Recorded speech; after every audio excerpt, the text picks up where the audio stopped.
If you want to learn more about effective management, head over to mattsingers.com and sign up for my free management training. Welcome to the Mad Singers Management Podcast from madsingers.com, where entrepreneurs and business managers learn and share. If you like the show, don't forget to leave a review. Hello, and welcome back to the Mad Singers Management Podcast. Today, I'm joined by Dr. Erika Michalski. Welcome, Erika. Thank you. So glad to be here with you this morning, this afternoon, this evening, depending on what time you're listening. Well, yeah, all around the world. We are broadcasting worldwide, so it could be whenever. So, how are you? I am entering the new year with enthusiasm, and that feels pretty good. Sometimes that's harder to do than others. Awesome. I'm great. How are you? I am fantastic. I'm super excited to talk to you today because we have some interesting topics in mind. But before we jump into all of that, would you mind giving the audience a little bit of an idea of who you are and how you ended up in this crazy place you are in right now? Sure. The 5,000-foot view is I am a consultant now. I work in the consulting space. I run my own company called Strategically Authentic. I have a passion for authenticity, a passion for empowering other people to show up as they are and see what they can do, see what they're capable of, and to leverage that as they move towards the next thing. I also love strategic planning, which most people don't. So that's one of those fun party tricks, is to show up saying I love strategic planning. My background is actually in nonprofit and higher education. My work prior to being in the consultant space was I ran a department for a nonprofit for a couple of years, and then divisions and departments across university campuses in the United States. My background is in education. I started in early childhood education, and my doctorate ultimately was in adult learning theory. So I like to joke that I am equipped to educate anyone from arrival to departure on the planet. How that shows up varies from event to event, but it turns out my preschool education and my early childhood education background is as useful in a corporate boardroom as some of the other work that I've done. So we're all humans, and we all want to be seen and heard and valued. And that starts in the beginning and never really stops. So my work is rooted in taking all of these theoretical principles and turning them into practical, useful tools to help people feel seen and heard and valued in the ways that they need to be successful. Well, you mentioned authenticity, and I think that's a couple of things on that. One, it's definitely a buzzword at the moment, so that's definitely hear a few people talk about it. But what is it to you? Why is it important, and why should managers care about it? It is a buzzword. It's heavily trendy, but the word's been around for a couple hundred years, so it's not that new. It's the idea that your contributions will be most effective and your existence will be most impactful as yourself, not a diluted version of someone else. When I talk with folks about authenticity, I talk about an authentic definition of success, for example. Because if you're working towards a definition of success that someone has projected onto you, you'd be really good at this, or culturally around you, everyone is chasing the same carrot, so you think you're supposed to chase that carrot. What happens is you get there to that end point of satisfaction that you've been pursuing, and you look around and you realize you don't care that you're there and you don't want to be there, and you've wasted time pursuing a carrot you don't care about.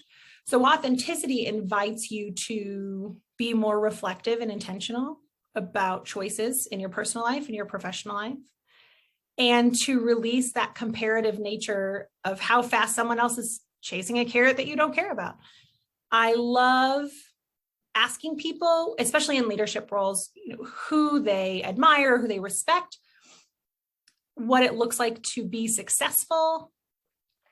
But when we have that conversation, I do individual consulting as well as consulting with corporations and businesses and such. But particularly in those individual dialogues, I ask the follow-up question, which is, talk to me about the impact that person is having. Because for most individuals I've found, it's getting to that desired impact that really fuels a true, authentic definition of success, more so than they have 3 houses or this kind of car or those kinds of things. Those things all fade, and they are usually tied to changing cultural narratives that are dictated by whichever Kardashian shows up with whatever thing.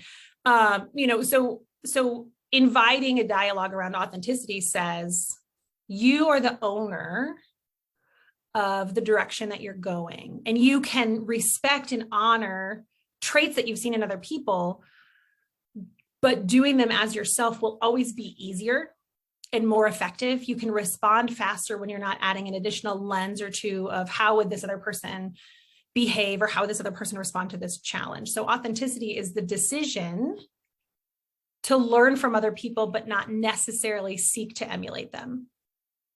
Yeah, I love that. I spent a lot of time talking about people and their motivations as well. And well, there's definitely some people that are motivated by money and what that brings. Vast majority is not, right? So figuring out like what your motivations are, and yeah, that makes a lot of sense. And yeah, I love the concept. So so in terms of teaching people about authenticity and teach them how to be themselves, what specifically do you focus on? Like, is it mostly just helping them understand who they are, or like how do you get to that point?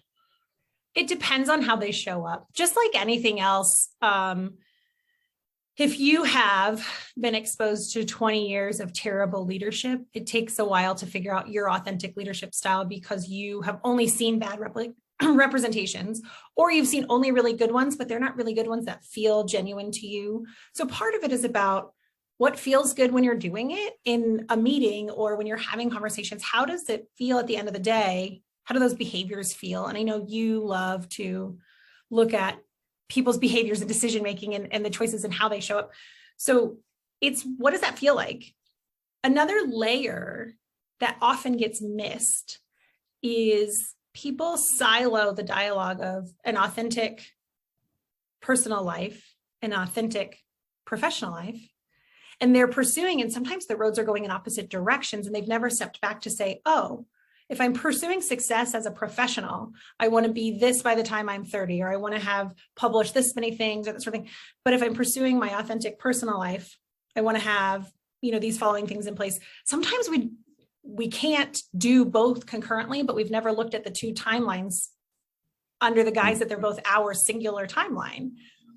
So that conversation is often tricky because I see incredibly aspirational young professionals a lot who come to the table with this fantastic list of things. And I love these lists. I love ambition, please. I was the youngest associate dean in the history of the institution that I worked for. I love ambition, bring it on.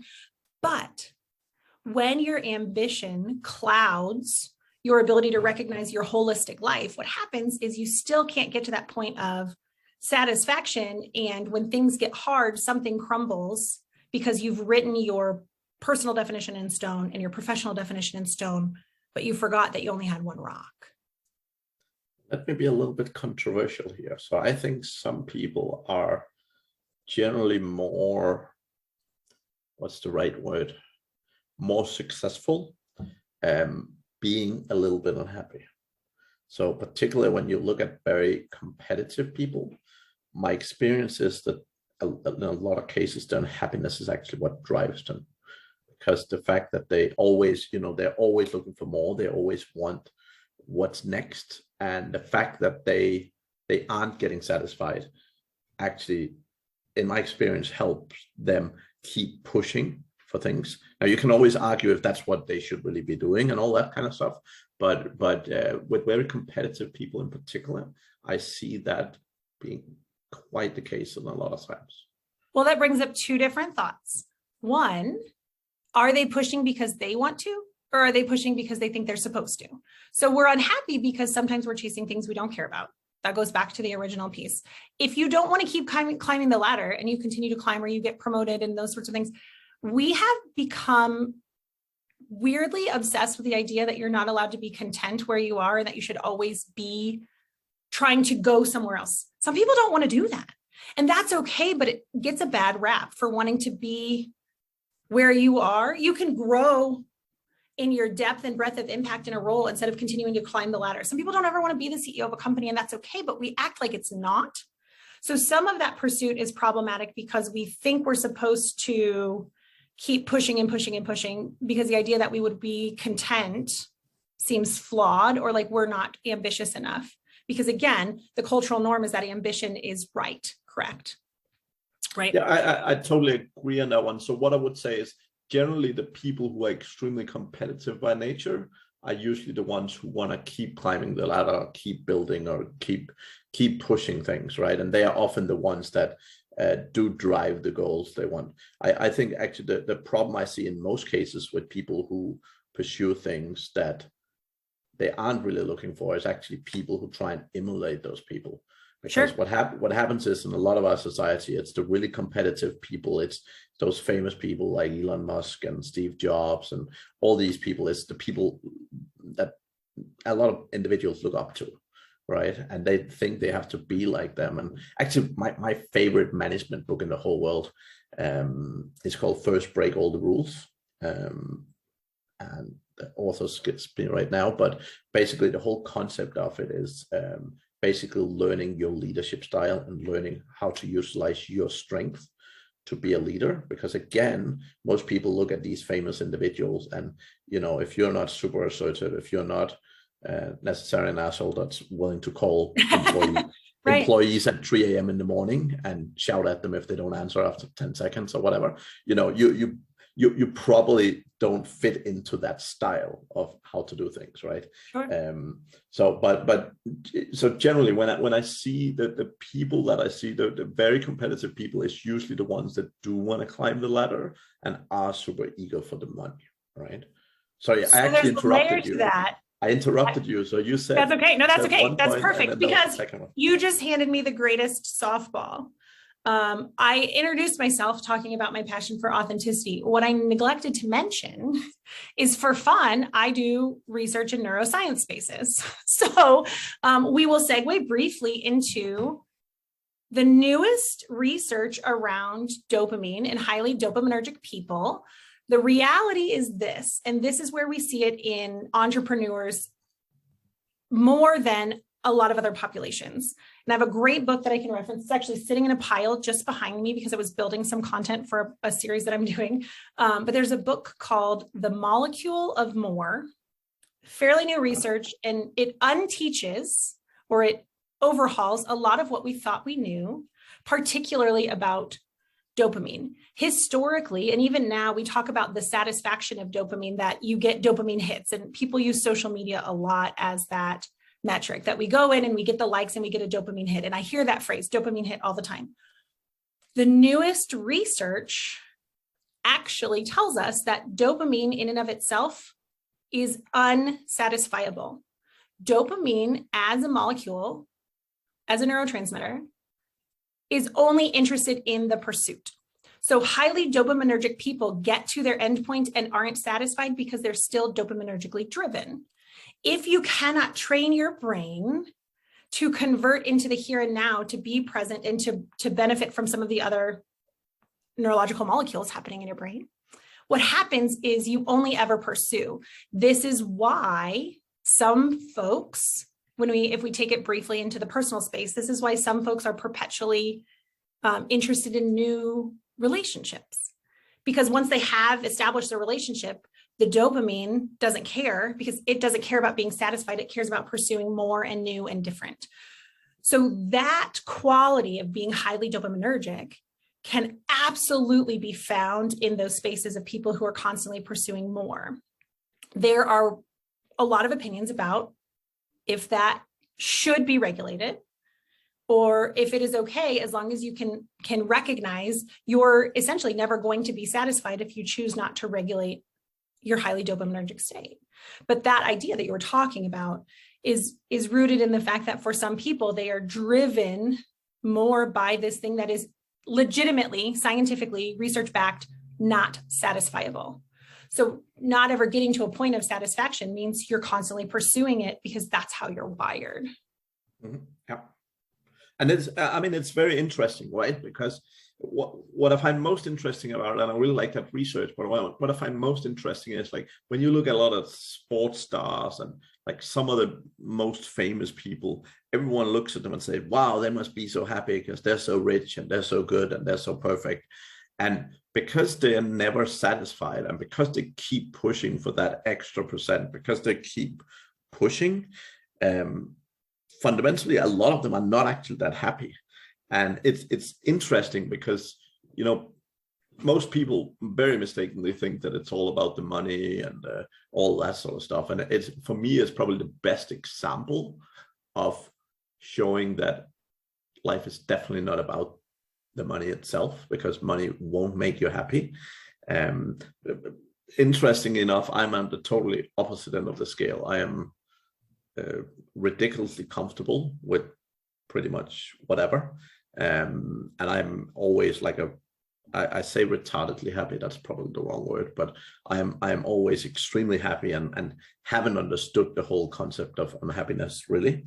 But I think the key thing is that when you're looking at these people that are so successful, and like my experience when I look at them is just that they become so successful just because they're not happy. Because the second they get satisfaction, the second they feel, oh, I made it, then they totally just lose that drive, right? Well, and some of them over time begin to reinvent their sense of self tied to success when they become successful. And it's not usually their choice. It's because everyone, if you think about individuals, I worked in collegiate athletics at one point in my life. And so I worked with a lot of redshirted college freshmen who had big dreams of being pro athletes. And I was there on the academic side to make sure they were eligible to play in the bowl game of the year, or, that sort of thing. And I sat with a lot of folks who had these big ideas, and some of them were successful. Some of my athletes would come in and say, hey, when you play Madden, you can be me, because like different things. And I would see them as they would go on to play in the NFL and have these careers. And it was really fun. But having relationships with some of those individuals from redshirted freshmen, nobody. The people who knew them were their local high school newspaper, right? And the evolution of being known for a thing, if you are not in a stable environment, if you are not doing the work outside of being known for that singular thing, to have an actual sense of self. And if you think about developmentally, these were young men, 18 to 23. So prefrontal cortex, not even fully developed. We know this. Science tells us they weren't all the way there yet. And in that peak developmental phase, external sources were telling them who they were.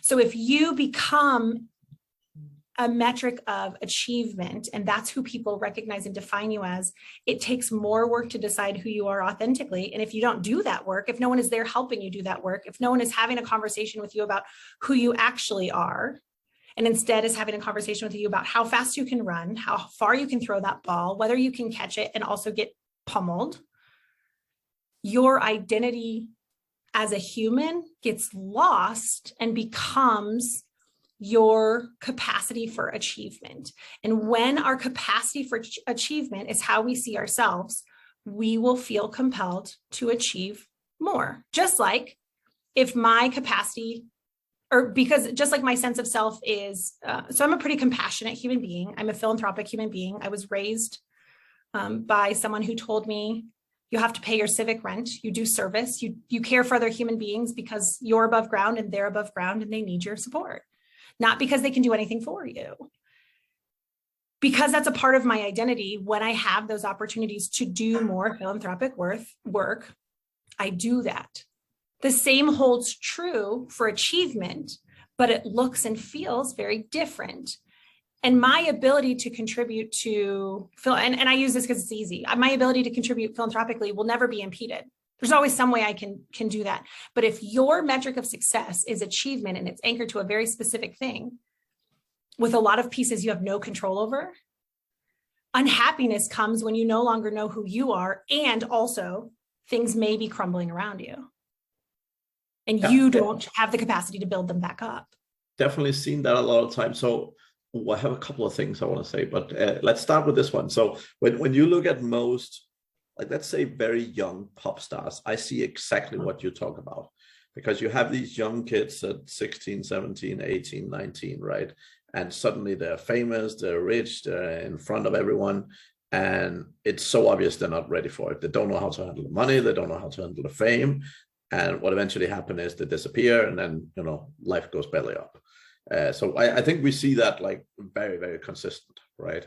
And that ties in exactly. And if the people around them aren't noble, that's where the problems happen. Because there are plenty of people, young professionals, who are grounded and successful. You can look at someone like Zendaya, who came out of the Disney space. She has been famous or known for a very long time and is still a fairly grounded individual who hasn't imploded in all these ways, and in fact has advocated for herself when she was attacked. This was a couple of years ago. She was attacked on red carpet because of her appearance, because she made a choice that was specific or tied to African-American heritage. And so she had dreadlock hair, and it was fantastic. And one of the reporters on one of the news shows made a reference about how she probably smelled like Chihuly. And she was this young teenager, and she was getting these messages from other people and had the opportunity to either fly off the handle or be supported as she responded with tact and continued her career. That singular moment and how she responded to it could have impacted a lot of things. She's gone on to win the highest possible awards because she's a tremendous human being who's really good at her craft. And there are other individuals who, as teens and young adults, with that one singular negative feedback from external pop culture, a reporter saying, it was Juliana Rancic, I think that's her name, whoever it is saying this thing, some of those pop stars, some of those exact people you're talking about would implode. And when that happens, it's usually because no one around them is helping them figure out how to be present and respond. So you're absolutely correct. Without the right support in place, success is the dream until it is a nightmare. I mean, that's as simple as it gets. So one area where I see this a lot. So I work with a lot of entrepreneurs, and both some younger, but also some 50 plus. Sure. And what happens is that they identify so much with their business. The second they sell it and make a lot of money, that's exactly what happens. They totally lose their identity. So many of them, that dreamed of making a sale, of making 10 million or 20 million or 50 million or 100 million or whatever. And literally from the minute they do it, they literally lose their identity. And I've seen some scary examples of that happening, right? Sure. And when you lose your identity and have infinite resources or seemingly infinite resources, you can try on all sorts of identities. And some of them are incredibly dangerous. Some of them are erratic. Some of them will erode every relationship you had along the way, because that lack of sense of self, that desire to be enmeshed, authenticity, who I am and my business, is usually because at no point along the way or somewhere it got lost was the question, who I am when I'm not working. Who am I when, and for some of them, they're like, well, I'm always working. My phone's always on. I take calls, and I get it. I lived that life for a while. And then I set boundaries and I turned my phone off, and it was the most liberating thing. But if you never ask yourself as an entrepreneur the question, who else am I? Then you teach yourself over time, you are only your work. So it's the responsibility of an individual to decide how to anchor themselves in a broader fashion.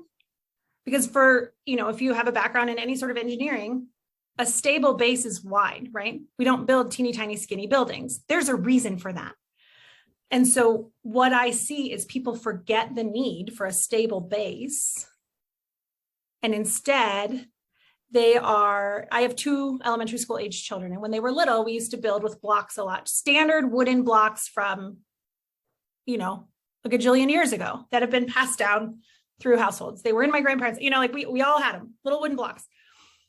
If you build a little wooden block tower, and you only have one block on the bottom, it doesn't take much as it gets taller. So if your identity is tied to that singular wooden block of success, and you keep building on it, keep building on it, and you keep having it, that's okay. As long as you know when it falls, the entirety of it's going to crumble all the way back down to the base. Those with a stable base don't fall to the bottom. That's what we need to ask people. And when I work with entrepreneurs and folks who are highly ambitious, I ask hard questions that seem really simple to folks who are in other spaces, but I ask hard questions like, who are you? Who do you see yourself as? And if they don't have any answers that aren't tied to work, I know that dialogue and the support that I provide for them is probably going to be a little different than they were anticipating, because falling from a tall, skinny tower is terrifying, and it can completely erase any sense of self that people have. And the last place where I've seen this quite a lot is with couples that have been together for a long time, because they identify as a couple.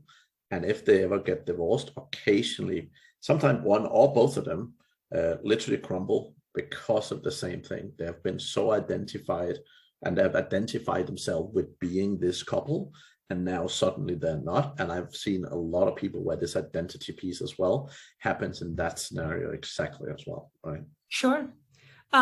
With my background in human development, I actually taught a course on intimate relations and marriage for a while. So I've had a lot of conversations in that space of what does it look like to decide on divorce? What does it look like to go through divorce? And one of those pieces, and one of the reasons that happens, is exactly what we've already talked about.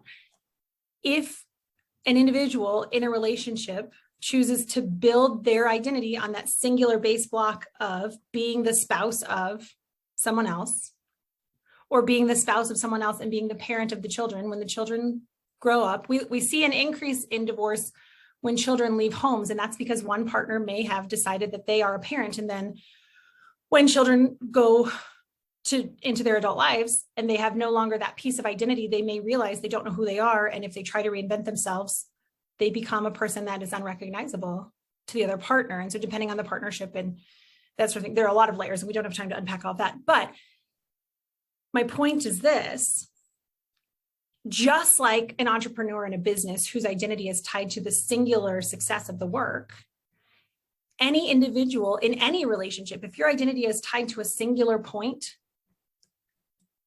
that's not sustainable. It's just not. Awesome. Well, that's super interesting. Super interesting.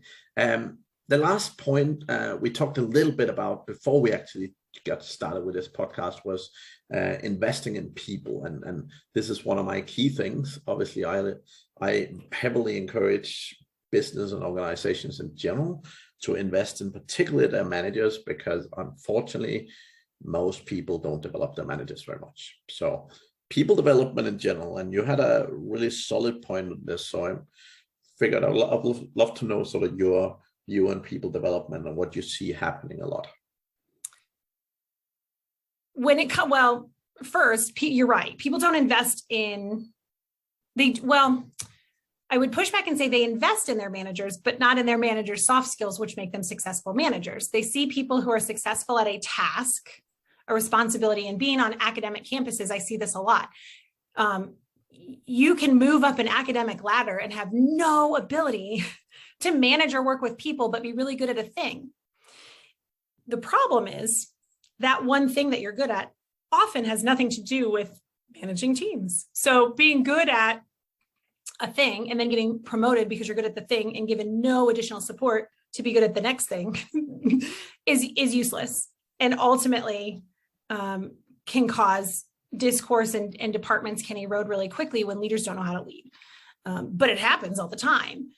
So we invest in people who are successful without assessing whether that success is an indicator of success in the new type of role. And that's where there's a problematic challenge. And that is, leadership from the top down needs to say, this person is successful and at this one thing, and has the potential to grow in these other areas. Let's equip them before we promote them. So one of my big things is training people before we give them new titles. I get on the job learning. I appreciate it, all those things. But if we are not doing ourselves the service of equipping them to at least be able to have an impact on day one with that new title, we're creating a rift in our organization about how we see people, and we're doing them a disservice. We're asking them to be successful, but we're not setting them up for that. And that doesn't feel fair or appropriate. Going back to the feeling seen and heard and valued. I don't value you enough to make sure you're successful, but I see that you're good at this other thing. So I'm going to put you in the role in hope. Hope is not a strategy. I say this a lot. Hope is not a strategy. Now, I'm a huge proponent of hope. My husband went through emergency chemo and was supposed to die, and he just celebrated 6 years yesterday from when he rang the bell and finished treatment and is still here. So I love hope. We hoped a lot during that time, but hope isn't a leadership strategy. Hope isn't a management strategy. What I also find is a fear of investment in other people because they won't stay. And there's a quote, I wish I had it. I wish I knew who to attribute it to, but there's this saying that floats around that says, a CFO and a president are talking, and the president says, what if we invest in them and they leave? And then the response is, what if we don't and they stay? Assuming people are going to be there until they are not.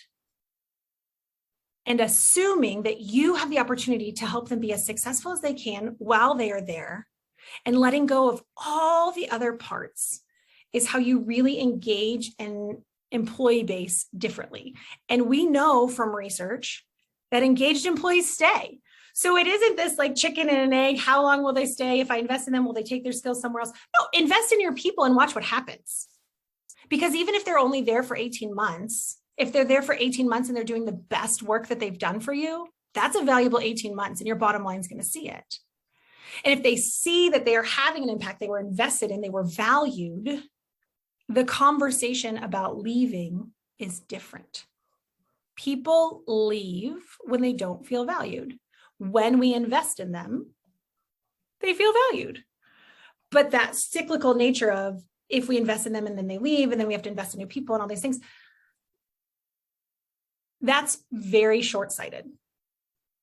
And the larger impact and the culture of investment in your team, the culture of awareness that we want our people to grow while they're with us, whether it's 18 months or 5 years or 20 years, that changes how we invite people to show up to work. That changes how we invite them to exist in our organization while it's there. And it changes this culture of expectation around growth and development and investing in people because we are capable of doing so. And folks stick around when they feel like they will continue to be invested in. But that begs a completely different conversation, which is mandatory professional development versus a tailored professional development curriculum for individuals based on their goals and assessment and definition of success. And that's a different dialogue for a different day. But forced professional development that isn't anchored to specific growth that people need, when it isn't tied to needs assessment and that sort of thing. Somebody read a book, so we all have to sit in a meeting about it. That professional development, that's not professional development. That's not investing in your people. That's driving them bananas and impeding their ability to get work done. So meaningful, intentional professional development. When we're talking about investing in people, when you say invest in your people, I'm talking about genuine, authentic investment. And that is not book club unless it is done well. That is not one-day retreats unless they are done well with intention, rooted in meaningful needs assessment for the actual people. Trendy professional development drives me bonkers because it's usually flat and it's usually just generic enough for everyone to feel like it's a waste of time. This is why people don't like seeing professional development meetings on their calendar. Intentional professional development, the idea of actually investing in people, changes cultures and invites people to stay longer. Yep, totally agree. I love your first point. It's something I always say is, like you have this typical saying, it's the best salesman won't necessarily make the best sales manager, or the best engineer won't necessarily make the best engineering manager. So the way I turn that around is I say, if someone have the skills and the personality to learn how to be the best engineer or to learn how to be the best sales manager, they can also, best salesperson, they can also learn how to become a good manager with the right tools and support and learning and so on, right? Because being the top of literally any field, like, that's not an easy thing. It's not just like, you don't just walk in and become the best salesman overnight, right? Like it takes time, it takes effort, it takes dedication, and so on and so forth. And the point is, if people have that already with the right training and the right skill, sort of the right support, they can definitely become a great manager as well. However, it doesn't happen overnight. Like, it's not just promoting them and then suddenly they're magically great, right? Like, that's, yeah. And they have to want to. If they don't care about growing as a manager, you can give them all the skills and resources and the personal coach and whatever else you want. Look, I have been hired and contracted to personally coach people who are great at a thing to be great at leading a team of people doing that thing. Some of them don't care about supporting other people. I can give them every tip and trick and walk them through and tell them how to design the best meetings and all, whatever it is. You can too, because I know you're working in this space, but you've met those people who are capable and don't care. And if they don't care, you can't, at the end of the day, you can't force someone to care about a role that they're playing. So then ultimately what you have is a sense of discourse and dissatisfaction for all the people who have to report to someone who is overtly not interested in them. Yeah, I agree to a certain extent. However, what I see the most is that the reason why people aren't interested, again, is often I see it as a chicken and egg thing. They haven't got the training. Because what often happens, like if you start with a brand new thing, if someone says, hey, Erika, go do marketing. If you know nothing about it and you start looking at it and you're like, wow, that looks wildly complicated. I don't know what I'm doing. That is not my thing, right? So a lot of the time, what I see is that, and I work with a lot of organizations where, you have people that have been put into these managerial positions and they're just like, they have no idea what they're doing, right? But my experience is when you actually give them the training, when you actually give them the support, that attitude changes a lot, right? And I would say I've had probably at least 50 people come to me and say, I don't want to manage people. I don't enjoy doing it, right? And with the right training and the right support, have totally turned around and said, I love it now, right? So I totally agree. There's definitely people, and there's people in all organizations with a bad attitude and a bad mentality in the sense of, totally negative and all that kind of stuff. And if you first have a bad attitude, that's definitely a harder thing to change, right? Completely. But I do see a lot of people that kind of, they don't feel secure in this thing. And particularly like engineers, for example, if they're so used to engineering and they're so used to being an expert and knowing every bit, it's so difficult for them to go into something they know nothing about and do it really well, right? Sure. Well, similarly, so engineering is a great example. I happen to be married to a molecular virologist, so an elite scientist working in his field. And you see that in the sciences all the time. So he works at a biotech firm he's been busy with COVID for the past 2 years, but prior to that was working on cancer treatments that were cell specific and all these things. But in the organization with the work that he does, it's the same. You have some folks who are really good at the science side, but you need someone to lead a team of scientists, and you have to find a person who wants to do that. Some folks don't want to. And I go back to, if you love bench work in science, if that's what you love to do, the experiments is where your heart is, and someone pulls you up the ladder, you may be able to do it well, but you won't necessarily be satisfied in that work because it's not what you want to be doing. And sometimes that can be tricky. The other layer is recognizing, and this doesn't happen, this happens more in other spaces, but I would say in some of the science spaces, engineering, pharmacy, some of these other places, if we don't tell people the potential we see in them when we promote them, they also don't have a reason to care because it feels arbitrary.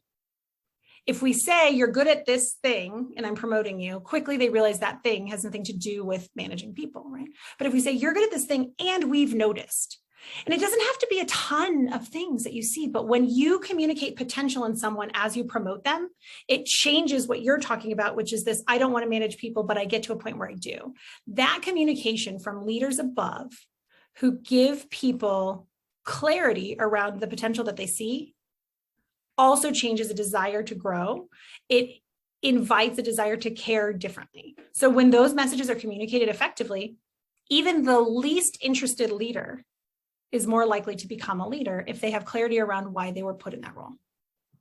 This is exactly what I also teach when it comes to delegation, because delegation is very much the same thing, right? So Absolutely. Most people like, hey, here's a task. The one thing I always say is like, tell people why you're giving them that task. Tell them why you think they're going to be awesome at it. Tell them why that responsibility is ending in the lap. And, it's a totally different scenario when you start doing that, right? Absolutely. And if it's new to them, along with telling them why you see the capacity, you say, I also realize this is a new task and I'll be available if you hit a question. Because when we forget to say, I realize this is new to you, I realize this is going to be a different type of challenge. And when we forget to acknowledge that, some folks are terrified of admitting when they're stuck because they think they were given something with the idea that they'll be an expert at it rather than capable of it. There are lots of people who are incredibly capable who didn't start out as experts. And when we delegate, or even when we promote someone into a leadership role, it's the same. You're right. They're very similar dynamics. When I say, I think that you would be capable of this task, it's similar to these things that you've done in the past. You have a skill set that you can draw from. You're going to encounter some new challenges. I'm here to help you as you encounter those challenges. It's incredibly powerful to remind people that as a supporter of them, as a leader of them, as someone they report to, they're going to hit things. There may be a problem, there may be a challenge, because then they feel allowed to talk to you about the problems, because there's inevitably going to be those problems. And when we invite people to go sit on an island and do their best, we're setting them up for failure, or at best mediocrity, right? So invite them instead to be in a space where you are available. They may not need you the whole time, but it changes the mindset knowing that you're available. Erika, super duper interesting conversation. I really thoroughly enjoyed it. Before we finish off, any sort of last resources or anything you'd recommend people to take a look at, or anything? Oh my goodness. That list is so long. That's a tricky question for a singular resource. I think honestly, Adam Grant just came out with a really great book during the pandemic called Think Again. Mm-hmm. And for a lot of folks in this space, whether you're new to the space or not, one of the greatest messages from that text is best practices are problematic because they stop people from continuing to think about how else. So I love that book. I think it's a great book. But even that theme from that book, and Adam Grant is very active in lots of spaces. And so, you can get a lot of content from him without ever going to Wharton. The idea that you become comfortable because things are successful, because things are working, is one of the most dangerous places to be. Comfortably successful isn't sustainable. And so continuing to explore how to grow, how to change, what's working, and analyzing why it's working, not the what, but the why. And Simon Sinek talks about know your why. This is a different version of your why. Why is this training working for this individual? Why is this training working for this cohort? Why? How do we translate the whys instead of the whats? And when you have best practices, you become so anchored to the whats that when you have a different type of dynamic, they no longer work. Yeah, totally makes sense. Totally makes sense. Erika, awesome to have you on here. If people are eager to connect with you, what's the best way to do so? They can come find my website. Strategically Authentic is too many letters for people to type. So when we built my website, it is StratAuth, www.strat, S-T-R-A-T, auth, auth.com, because we live in a world of efficiency. And so I love you all and your efficient fingers, and I wanted to honor that. Also on Instagram, I'm incredibly active. I share a ton of content. My Instagram handle is at Consultant Barbie. We did not talk about why I have gone in that direction, but if you think about authenticity, Barbie went to space in pink glitter. If that's not authenticity, I don't know what is. So you can come find me there. I am pretty active with providing content in ideas about professional development and strategic planning there. So those are the best ways to find me. And if there's something you heard that you want to talk about, come find me. Let's do it. Awesome. Thank you very, very much. That was awesome talking. And I hope the audience enjoyed it as much as I did. Thank you. What a great conversation in lots of different directions. How fun. Definitely. To the audience, thank you very much for listening all the way to the end. We'll be back again next week. Thank you for listening to the Mad Singers Management Podcast. Please leave a review. It means the world to us. You can also learn more about management at madsingers.com.